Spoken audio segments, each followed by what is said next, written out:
Commentaire pour ce récit en direct. Alors Grégoire Tonnat est avec nous sur ce plateau. Vous êtes historien spécialiste de Paris. C'est un rassemblement sans précédent depuis 1968 et on peut peut-être même dire depuis la Libération. En fait, depuis la Libération, puisque le 26 août 44, il y a eu lieu un défilé qui a réuni environ 1 million de personnes, où le général de Gaulle a descendu les Champs-Élysées. On connaît ces images pour aller jusqu'à Notre-Dame. Donc je crois que, enfin, on verra ce soir au résultat du comptage, mais je pense qu'on peut comparer les deux éléments historiquement. C'est un rare moment d'unanimité nationale. Historique, tout le monde le dit, tous les journaux, y compris même des journaux comme l'Équipe, dont c'est pas la vocation a priori à commenter. C'est bien un rare moment d'unanimité nationale. Ce genre d'événement. On vous retrouve dans un instant.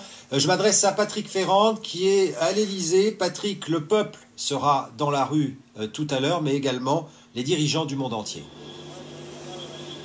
Oui, on peut parler effectivement de moment historique international du jamais vu. C'est la première fois en effet qu'un événement dramatique suscite un tel rassemblement de personnalités internationales. La présence la plus symbolique cet après-midi à Paris sera sans doute celle à la fois du Premier ministre israélien, du président palestinien et du couple royal jordanien.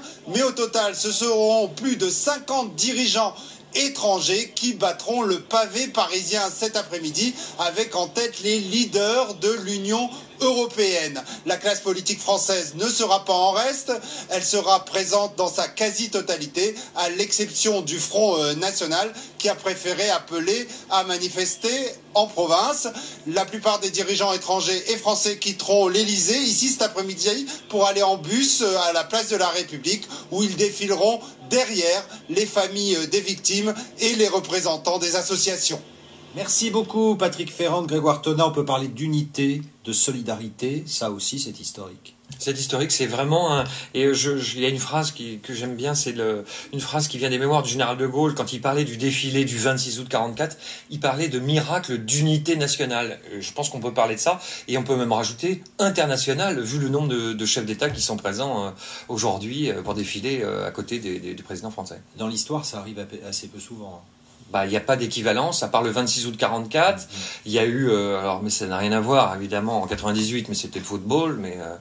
Voilà. Je voudrais qu'on s'arrête sur un symbole, la place de la République, où partira cette marche tout à l'heure à 15h, place de la République. Place de la République. Place de la Nation. Et c'est statut de la République, mais statut de la liberté aussi. Oui, absolument. Mais on va de la place de la République à la place de la Nation. Donc deux symboles très forts. On rejoint, c'est les deux symboles. Voilà. Vous irez tout à l'heure marcher? Oui, je vais aller marcher, bien sûr. Avec vos enfants? Peut-être pas avec les enfants. Je sais pas, ils sont un peu petits, les miens.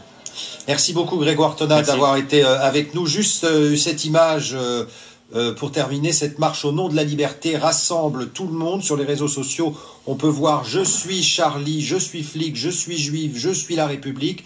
Cette image aussi à la porte de Vincennes à Paris hier soir en hommage aux 4 morts de l'épicerie cachère. Manuel Valls a assuré que la place